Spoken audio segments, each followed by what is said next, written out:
activistas canadienses se concentró en las cercanías de la planta petrolera Shell en Durban para protestar contra la emisión de gases de carbono cuando en esa ciudad sudafricana se desarrolla el Foro sobre Cambio Climático.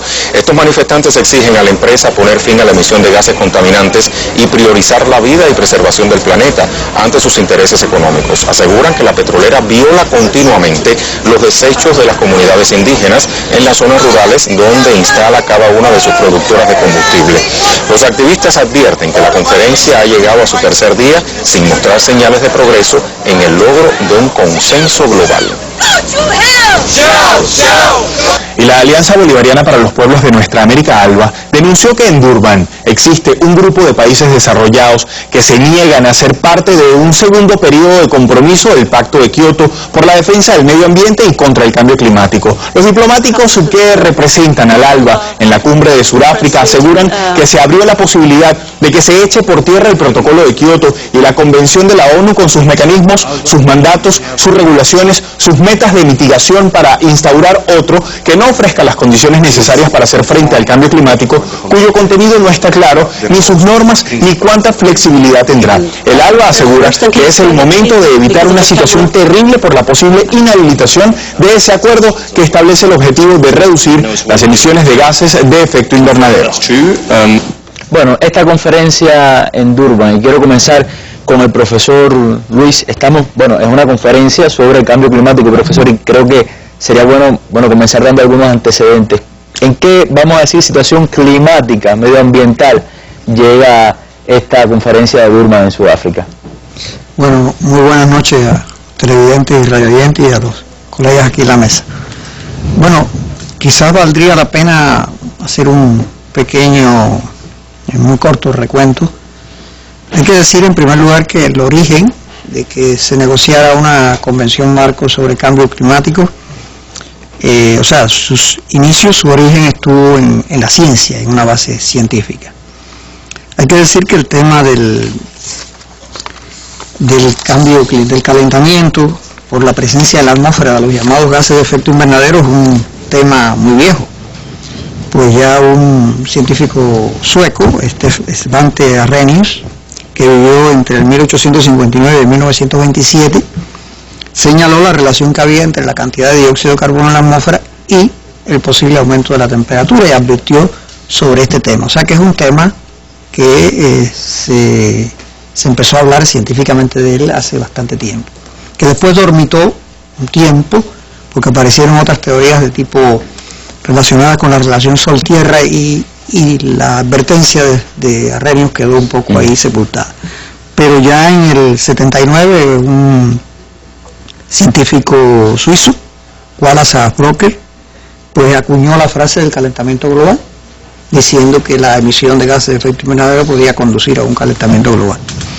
O sea que el tema venía desarrollándose desde el punto de vista científico. Después hubo todo un trabajo de evaluación científica que condujo en buena parte la Organización Meteorológica Mundial, que dio origen a que se recomendara que en el 90 que se negociara un instrumento jurídico para regular el tema de las emisiones de gases de efecto invernadero. Y esto dio origen a que se iniciara una negociación que condujo a que existiera un texto de la Convención Marco para la firma de los jefes de Estado y Gobierno en la conferencia de Río en 92.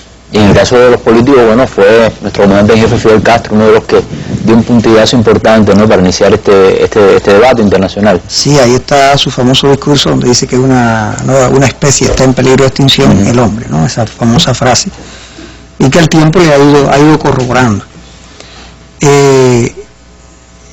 Cuba, en la persona de Fidel, firmó esa convención justamente en el 92 en Río, después más tarde en el 94 la ratificó y entró en vigor para Cuba.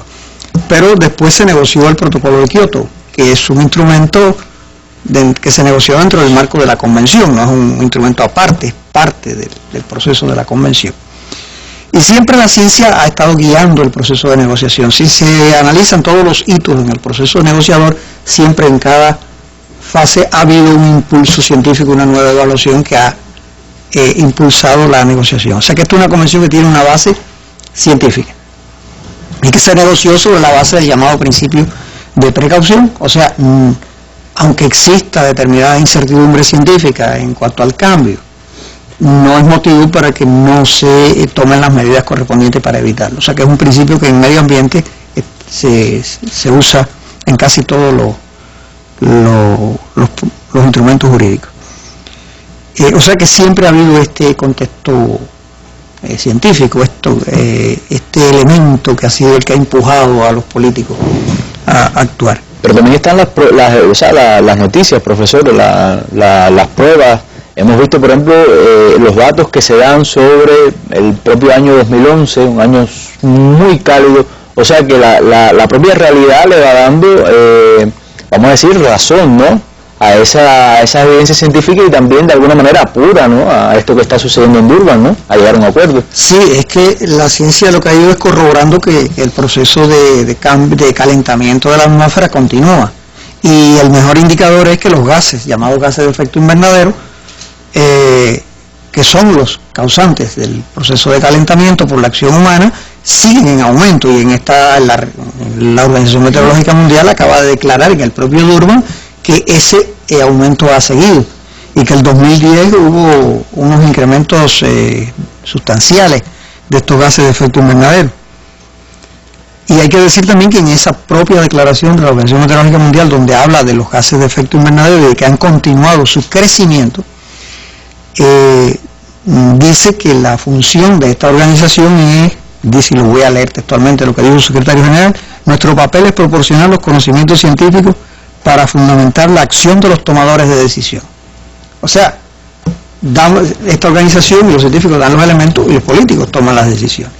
Y después añade: nuestra ciencia es sólida, y este es un elemento muy importante. O sea, no se está poniendo en duda esos resultados que se están dando.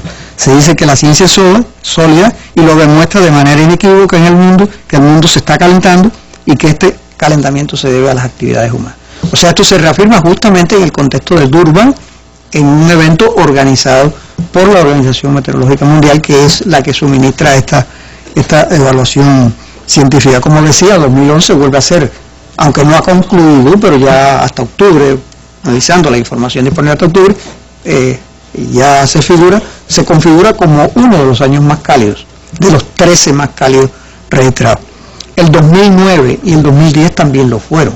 O sea, va incrementándose. Va en incremento los últimos años. Por supuesto, hay que decir que el clima no es algo, esto no es un proceso continuo sin variaciones, porque el clima mismo es variable, y el clima no sigue una línea recta, sino tiene sus oscilaciones. Por supuesto, ha habido años un poco más menos cálidos, pero la tendencia en general sigue siendo el crecimiento, y sobre todo en los 13 años más cálidos han ocurrido alrededor, creo que, de los últimos 15 años. Por lo tanto, la tendencia se mantiene. La evidencia dice que el calentamiento continúa. O sea que aquello que el IPCC dijo en su último informe de evaluación, que el calentamiento era inequívoco, o sea que no había duda de él, se sigue confirmando después de esa evaluación. Ese es, digamos, un contexto. O sea, las señales científicas no son como para que no se tomen las decisiones. Ya no son cuestionables, aunque no recordemos que también habían científicos pagados para de alguna manera destruir toda esta teoría que, como usted dice, ya bien fundamentada, de que sí, de que hay un calentamiento global, de que hay daños a la naturaleza.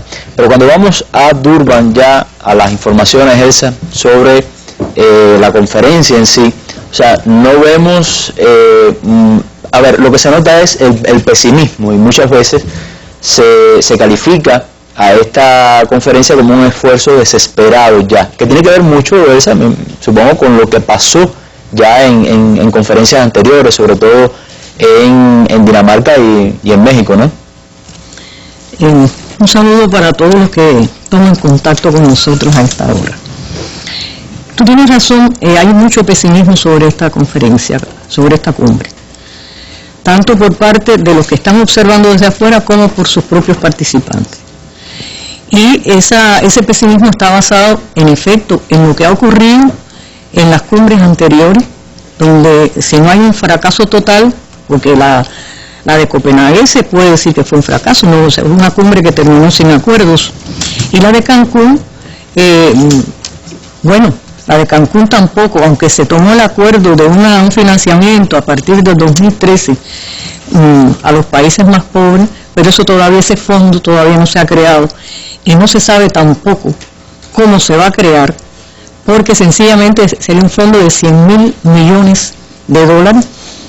Eso es aproximadamente, o eso es exactamente la cifra, por ejemplo, con que se ha asistido en el último rescate de Grecia. Y recordemos que estamos en un contexto de crisis económica mundial, por lo tanto, ¿de dónde se va a sacar ese dinero? Eso todavía no se sabe. La propia crisis en sí misma le da también sus tonos grises a este acontecimiento. Entre otros factores, este que acabo de decir y otros factores más que pueden apuntarse. Ahora bien, en este momento el debate transcurre a escala de, por ejemplo, la Unión Europea, que ha sido uno de los grupos regionales que más interés se ha tomado en este problema y que prometió rebajar en un 20% de la emisión de gases contaminantes a la atmósfera, que no ha podido cumplir, le falta todavía algo, pero bueno, no podemos desconocer que ha habido un empeño, que ha habido una voluntad, que no se ha arribado a la meta, pero ha existido esa voluntad. Pero ¿qué ocurre? La Unión Europea dice que ella sola no va a cargar con este fardo.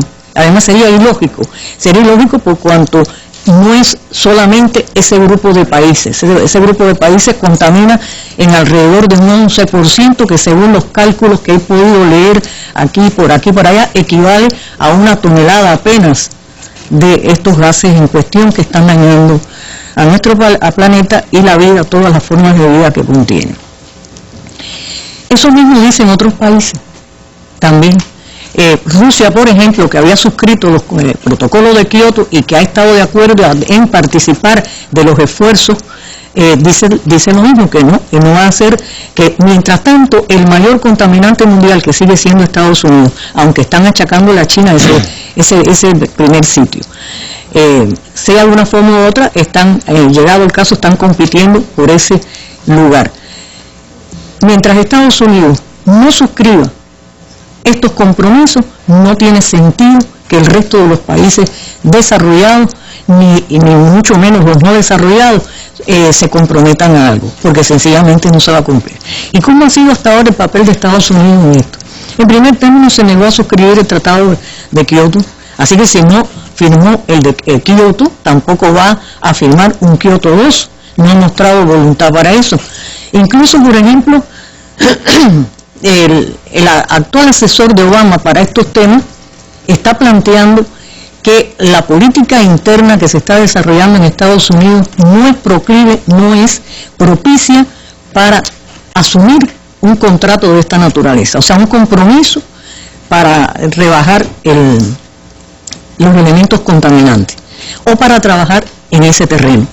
Y la mayor, por no decirte todos, los candidatos republicanos que en este momento están haciendo campaña por la presidencia de Estados Unidos, se han mostrado también son tremendos adversarios de cualquier programa de esta naturaleza, siguiendo una línea de acción que incluso tú decías ahorita, por ejemplo, que ha habido científicos pagados para que digan que es falso que los problemas del clima tengan que ver con la acción humana.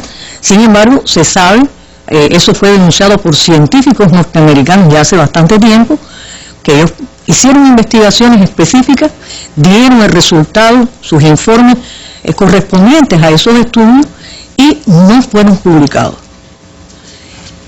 El Estado se negó sencillamente ni a asumir ninguna de las cautelas que ellos plantearon que era necesario adoptar y al mismo tiempo ocultaron aquella realidad. Si se supo fue por esas denuncias que hicieron a posteriori estos científicos. O sea que tenemos un adversario fundamental, ¿no? Claro. Para cualquier tipo de acuerdo, sea el que existió, que es el único de tipo vinculante, el que tiene un basamento científico, que no es suficiente tampoco, según dicen los expertos, no es suficiente, pero es por lo menos un instrumento que si se hace de obligado cumplimiento, sería, por lo menos, no resuelve el problema, pero por lo menos atenúa la situación que hay en este momento, la que puede sobrevenir dentro de poco. Y hay que tomar en cuenta también que lo que hasta ahora se está luchando porque ese acuerdo viene siendo incluso insuficiente. Porque yo recuerdo que en la propia conferencia de México se decían, bueno, hay que llegar a una reducción de tanto por ciento, 40%, creo, sí, y bueno, para nada, eso era una gran aspiración, o sea que se está tratando de lograr lo que todavía es insuficiente, ¿no? Es lo que te decía, que Kioto es insuficiente, pero por lo menos es algo. Y si ahora en Durban se pierde Kioto, entonces sí que estamos mucho peor de lo que en este momento estamos.